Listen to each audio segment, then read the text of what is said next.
কোরবানির পশুর পাশাপাশি উট যেন হাটের এক বিশেষ আকর্ষণ হয়ে উঠেছে। উট আসার খবরে দর্শনার্থীদের উপচে পড়া ভিড় লক্ষণীয়।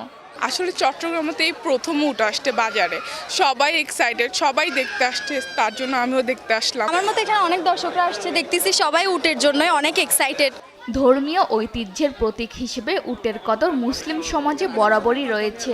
হজরত মুহাম্মদ সাল্লাল্লাহু আলাইহি ওয়াসাল্লাম এর স্মৃতিবাহী এই প্রাণী কোরবানির সময় এক ভিন্ন আবেগ ছড়িয়ে দেয় ধর্মপ্রাণ মুসলমানদের মাঝে। তাই ঈদের আগে এই উটগুলো যেন কোরবানির হাটে এক নতুন প্রাণশক্তি এনে দিয়েছে বলে জানান ক্রেতারা। রসতে উট চলেছে মোটর পথে। আসলে এখন বাস্তবে দেখে আমাদের অনেক আনন্দ লাগতেছে এবং আমরা কর্ণফুলীবাসী সৌভাগ্যবান। উটগুলো খামারে আনার পর থেকে দেশীয় আবহাওয়ার সঙ্গে খাপ খাওয়াতে সময় লেগেছে। তবে নিয়মিত পরিচর্যা ও বিশেষায়িত খাবারের মাধ্যমে এগুলোকে সুস্থ ও কোরবানির উপযোগী করা হয়েছে বলে জানান বিক্রেতা।